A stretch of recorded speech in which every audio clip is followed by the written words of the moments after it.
பிரித்தானியாவின் Milton Keynes பகுதியில் வசிக்கும் தம்பதியினரால் நிர்மாணிக்கப்பட்ட சொகுசு வீட்டினை உடைக்குமாறு உத்தரவு பிறப்பிக்கப்பட்டுள்ளது. குறித்த தம்பதி தங்களது வீட்டின் வாகன தரிப்பிடத்தை மாற்றியமைத்து சகல வசதிகளுடன் கூடிய 3 படுக்கை அறைகளை கொண்ட வீடாக மாற்றியுள்ளனர். எனினும் இதற்கான முறையான திட்டமிடல் அனுமதி பெறாததால் அதனை இடிக்க அரசாங்கம் உத்தரவிட்டுள்ளது.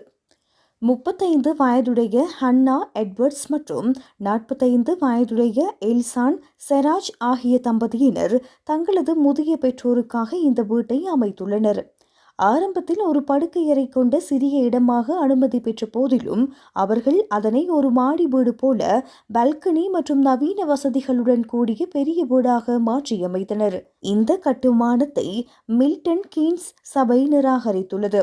வீட்டின் அளவு மற்றும் வடிவமைப்பு அந்த பகுதியின் அழகை கெடுக்கும் வகையில் அமைந்துள்ளது. இந்த வீட்டின் ஜன்னல்கள் மற்றும் பால்கனி அக்கம் பக்கத்தில் உள்ளவர்களின் தோட்டங்களை நேரடியாக பார்க்கும் வகையில் இருப்பதால் மற்றவர்களின் தனிப்பட்ட சுதந்திரம் பாதிக்கப்படுவதாக கூறப்பட்டுள்ளது.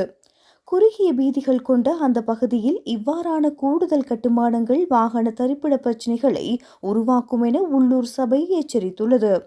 தமது பிரதான வீடு 3 அடுக்குகளை கொண்டிருப்பதால் முதியவர்கள் ஏறி இறங்குவதற்கு சிரமம் என்பதால் கீழ்த்தளத்தில் சகல வசதிகளுடன் கூடிய இந்த வீட்டை அமைத்ததாக அவர்கள் வாதிட்டனர்.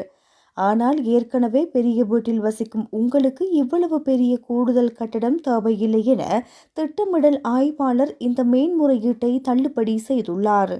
இந்த கட்டுமானத்தை அகற்றக்கோரி 2024ஆம் ஆண்டு ஜூன் மாதம் வழங்கப்பட்ட உத்தரவை எதிர்த்து செய்யப்பட்ட இறுதி மேன்முறையீடும் தோல்வியடைந்துள்ளது. இதனால் இன்னும் 12 மாத கால பகுதிக்குள் அந்த அத்துமீறிய கட்டுமானத்தை தம்பதியினர் இடித்து அகற்ற வேண்டும் என்பது குறிப்பிடத்தக்கது.